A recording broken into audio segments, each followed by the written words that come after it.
It's so dark out here that our visibility is limited to just about 30 yards. Eric, we're gonna start chumming the water. Okay. Squid.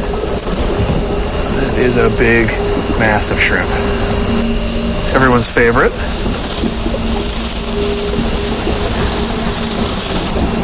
Big, dead fish heads.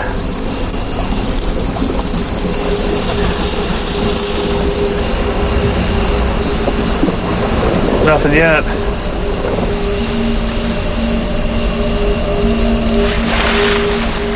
What was that? Something splashing around out here.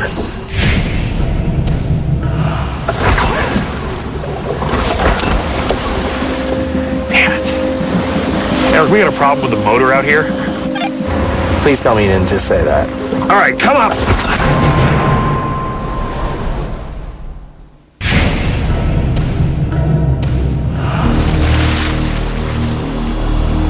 What was that? Something splashing around out here.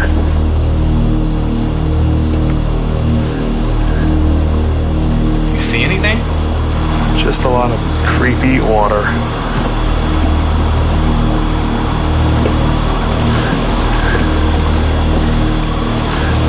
There's all these swells out here. Some of them get kind of white caps on them, but just some loud, strange splashes in the water. Hey, Josh, you picking anything up on your infrared binoculars?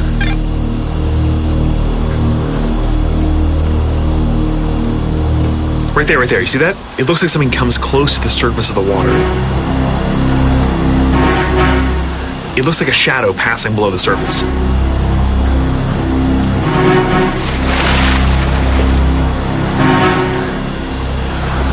Okay, that's freaky. It's just so hard to see because of the lack of... Right there, the shadow right there.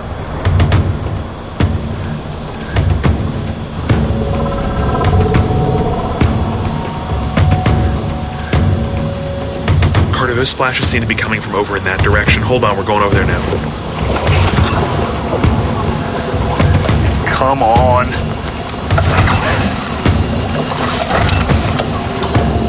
Come on. Let's go. Damn it. Eric, come in, Eric. Yeah. Eric, we got a problem with the motor out here. Please tell me you didn't just say that. I don't even know if I can ask anybody to come get you. You guys aren't supposed to be out on the lake at this time. Yeah, that's a good point. Give me a couple minutes and we'll get it started up. I hope they don't get stuck out there.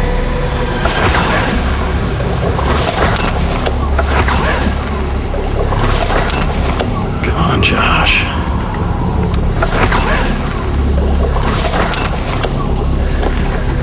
Eric, do you have visual on us on any of your cameras? Josh, you're way too far out. And you probably only have fumes left in your gas tank. I'm not gonna say I told you so. Okay, well, don't say I told you so. Come on, come on, come on, come on, come on. Come on. There we go. Eric, I got the motor up. We're coming in now. Thank God. You think whatever you heard out there is still there? No, whatever it was, it's long gone now. Carter, we're headed in. Like our eyewitness, I was confident I'd seen something on the lake that night. However, with a faulty boat engine, no sonar, and a good chance of getting arrested for violating the boat curfew, I felt it was about time that we left the lake.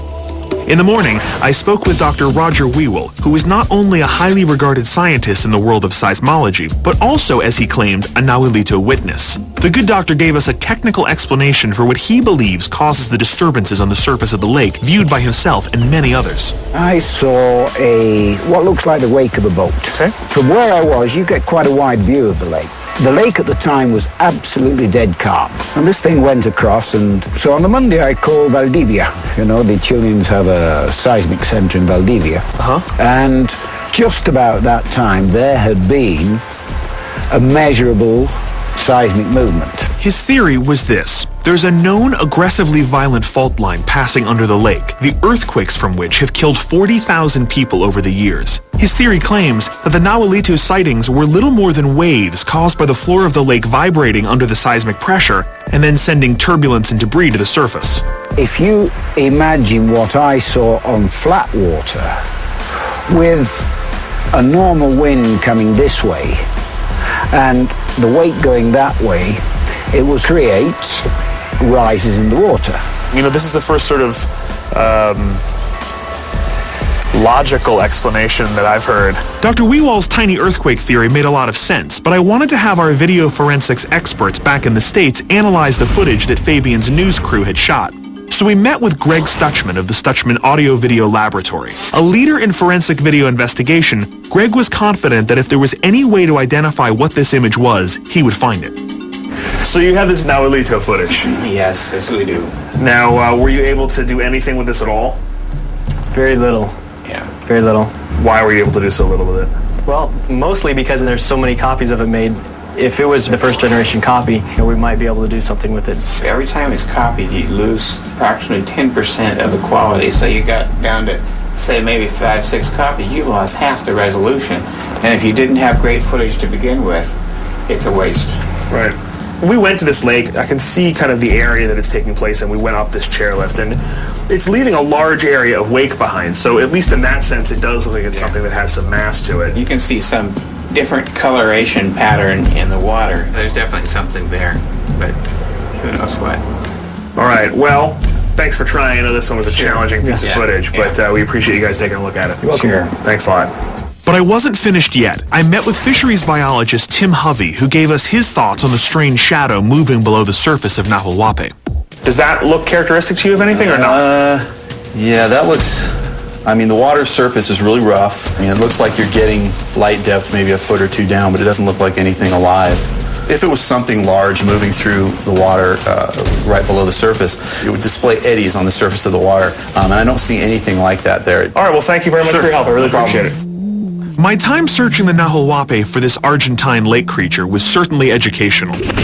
While the eyewitness accounts of a large animal surfacing in the Nahuelito were compelling, Fabian's video evidence was too poor quality to hold up to the analysis of the forensics experts. According to Dr. Hovey, the shape we saw moving below the water was probably nothing more than a trick of the light, and the loud splashes we heard may have just been fish feeding on our Nahuelito bait. I feel that Roger's theory of earthquakes below the lake causing disturbances on its surface could explain many of the eyewitness accounts. Without definitive proof, I have a hard time believing that a giant monster lives under the Nahuelito.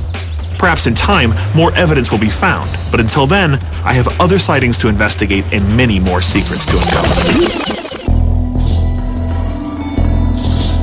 Next, Destination Truth. Josh heads to the South African plains. I think it might be goat. I think it might be not going in my stomach. In search of the underwater predator, the Mamambo. What's that? Somebody just moved camera 3. Carter, come here. There's like a head moving in the water. Right there, do you see it? Destination Truth, a Sci-Fi Channel original series. In 2 weeks at 10, part of the all-new Sci-Fi Wednesday. Next on Sci-Fi, Ghost Hunters.